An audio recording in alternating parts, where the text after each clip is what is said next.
Big Questions with the Dead Milkmen.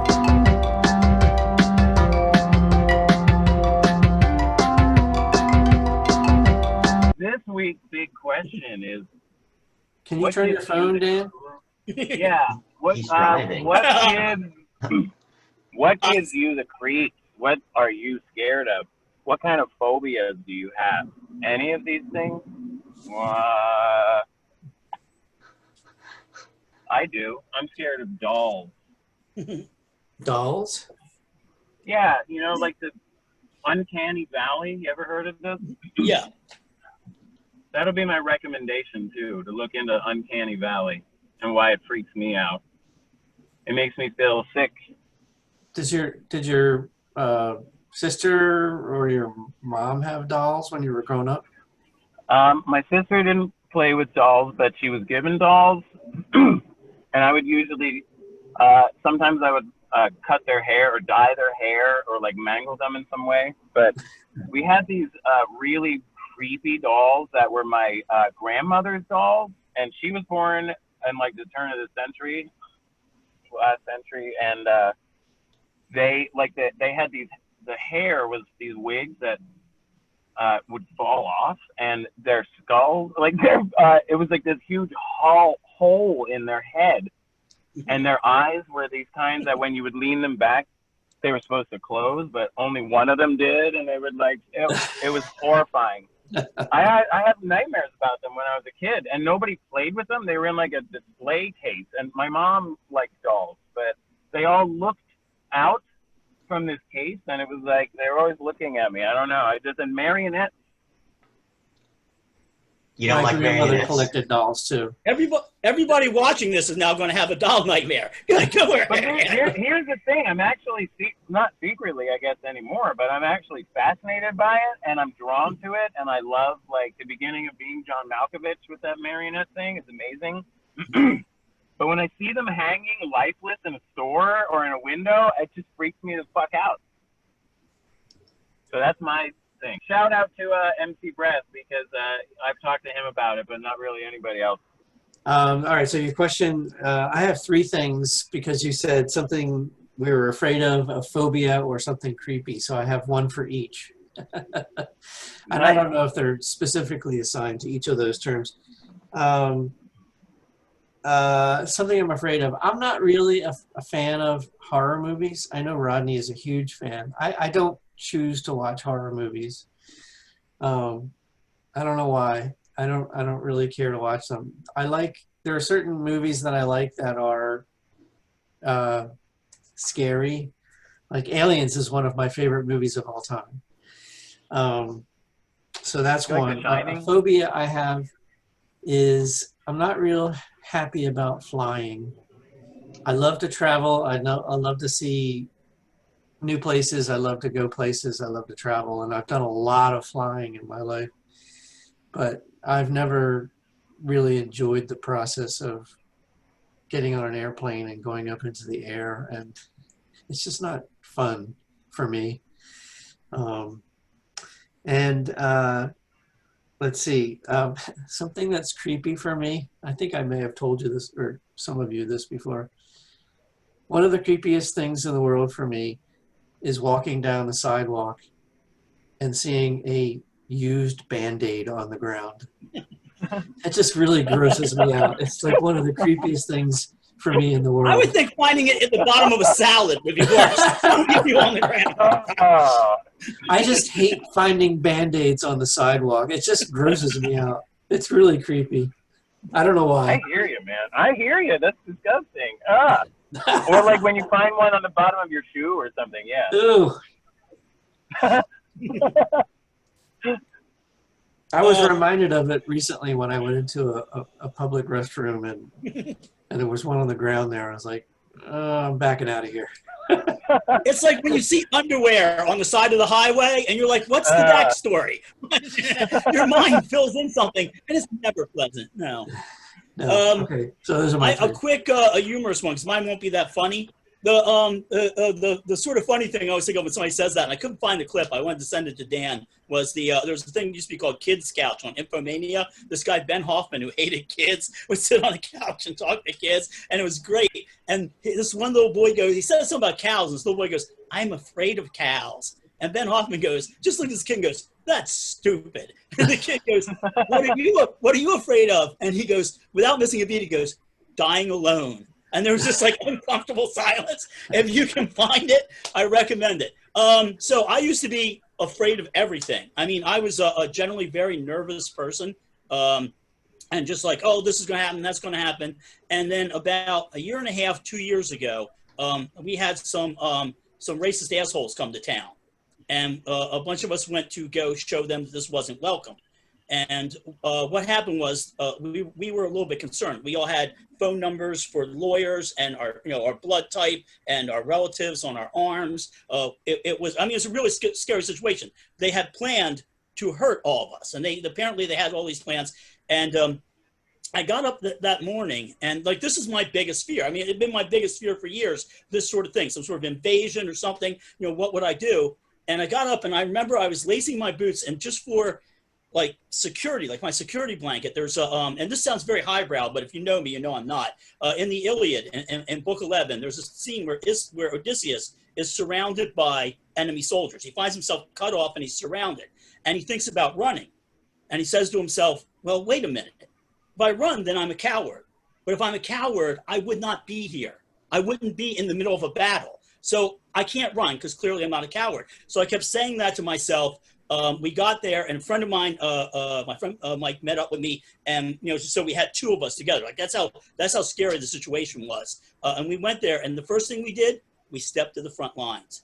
And I think like that, and again, I was probably 55, 56 at the time. I can kind of a tonal shift in my life, and since then, I'm not afraid of anything. You guys want to go skydiving? Take me skydiving. You want to go down and pet the alligator? I'll go down and pet the alligator. I had a total fear of heights. It's not there anymore. I could probably lean out the window and stuff. It's I'm not saying it's a good thing that I'm like this right now, but I think just facing something that scary changed something in me. And it's the point now. I used to worry about, oh, will this bother so-and-so or this? No, I say what the fuck I feel. And it's been a gradual process. So it's happening more and more. I'm noticing it, and other people are. But yeah, I used to be like, oh, if I don't, have this or whatever. No. It's there are much scarier things in life. So that's kind of where I am right now. I'm, in the words of Faderhead, I'm a fistful of fuck you.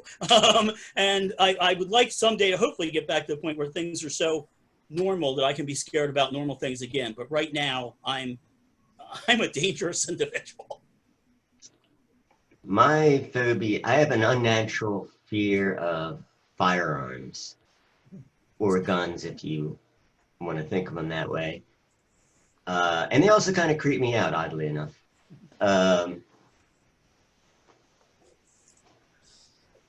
It's probably something I shouldn't tell people, but I've actually handled a gun before and shot one, but it didn't give me any more confidence in myself that I'd be able to use one in my self-defense, so I probably shouldn't say that either. But I've been in situations with guns, and they only increase trauma instead of decrease. It's not one of those things where I face my fears. I had a gun held up to my back, and it was a mugging, and of course I gave the people, there are two of them, what they wanted, my phone, my wallet. But then I've also been mugged without a gun, and I don't know what's worse.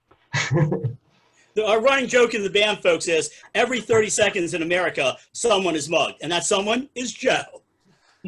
I've been put in a situation where I had to disarm a disgruntled ex-lover, and that didn't make the trauma any less. It only increased my fear of firearms. I also don't like policemen. I see that coming. Military people. I don't like.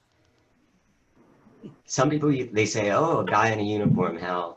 I don't think that's attractive. I don't like guns. I really don't like Border Patrol. I have an natural fear of leaving the country and not being allowed back in. It's that haircut. Yeah, Didn't that almost happen to you and Greg or something? because I feel like if I have a gun, it's going to get I'm wrestled. still back at disarming the disgruntled lover. I'm going to get disarmed, and it's going to be used against me. Like, you can't put a gun in a room that doesn't, that will not bother me somehow. You know, Alfred Hitchcock, when he was a little kid, his dad took him to, he'd done something wrong. And he said he was only like 8, so it couldn't have involved a chambermaid. But his dad took him down to the police station, and the cops put him in a cell. And they left him in there for like an hour or two, and they came back and they said, that's what we do to bad little boys. And ever since then, he had a phobia of the police. It was so bad that he never drove because he was deathly afraid of being pulled over by the police. Yeah, don't ever give me the full details on you disarming the ex-lover, because I've got a scenario in my head that's like Batman. I won't. I'm going to live with that, and I'm good with it. I'm fine. It wasn't my ex-lover. I said N. I said N. Wait a minute, no. So it was just somebody's ex-lover. Well, everybody is somebody's ex-lover. It was. What? Well, we lost Dan. I think it has some backstory. No, it was not mine, but I know who it was. Okay. Oh no. Okay, I'm getting closer. You guys hear me? Yeah. Let's get pulled over. Yeah. Here we go. All right. You are getting pulled over right now? No. Someone's ex-lover. No, it's not Joe's ex-lover, and it's not mine. It wasn't Joe's ex-lover. You missed that part. It was just someone. No, I was saying I know who it was, and miraculously it's not mine. It's not my ex-lover. Dan, I think it's your recommendation time, although you mentioned it earlier, did you? Well, yeah, I would say, start with the Wikipedia page for Uncanny Valley, and then go to the actual links and look at stuff, because it's kind of interesting. There is some kind of thing in human psychology where you have this weird kind of eerie sympathy for these things, because they look humanoid but they're not moving. So it's sickly. You have this instinct to think that there's something wrong with it and that you should help it in some way. It's pretty deep. It's a weird thing. Also, I can't remember what it's called. But animatronics. Yeah, exactly. And also I forgot there's another little thing. It's not little, but it's I can't remember what it's called. It's this really complicated name, but it's fear of many holes. Oh yeah, I had recommended a film the other week, the Invisible Man. It's not recommended for people to have that fear. That apparently triggered a lot of them. Yeah. I can't remember what it's called because even the name is disturbing, but I kind of have that thing too. Yeah. Well, Courtney, so I recommend being honest with yourself if you have that problem, because it's freeing. I recommend special effects lighting. It's not working. That is special. Woo. You kids got beer in that car? I keep a couple of little lighting effects around. Whoa. Looks like I need new batteries for one of my candles. These were actually painted by our friend Brenda Siegelman. Oh, yeah. I recognize them.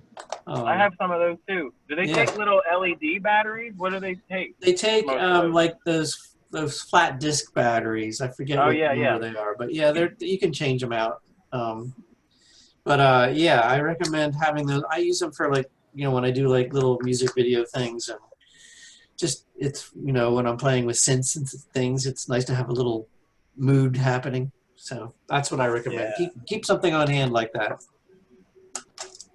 All right, I'm done. Two quick recommendations. The first is the new Stoneburner album, Beauty is Terror. Stoneburner, very sort of rhythmic, and I have no rhythmic ability, but I love rhythmic music, and it's absolutely brilliant. It's a project I've loved for a while. I think it's the best thing, the best Stoneburner album so far. Beauty is Terror. Please go out. I know some of you people don't. I recommend albums and you don't listen to them because you've got that Fugazi album that you love so much. So I just remind you to go fuck yourselves. But for the rest of you, please check out the Stoneburner album.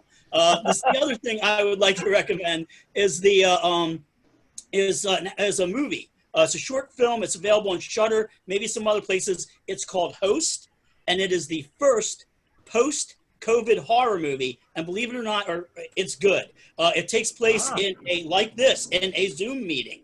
There's a Zoom meeting where they basically decide to have a seance over Zoom, and it goes about as well as you think. It is really scary. Satan, Satan, Satan!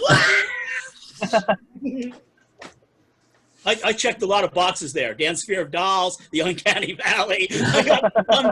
I'm getting some sort of award here. I'm hoping. Wait, you gotta Does have Anton have any Band-Aids on him? Damn it! I just had them ready, but yeah, I recommend Host. It is really well done. Only about an hour long. They set up the characters really well, and it takes a lot to frighten me, and that was boo. I recommend Midnight Service. It's a new compilation tape. It's a benefit for the Mütter Museum, the College of Physicians of Philadelphia. The Museum of the College of Physicians of Philadelphia.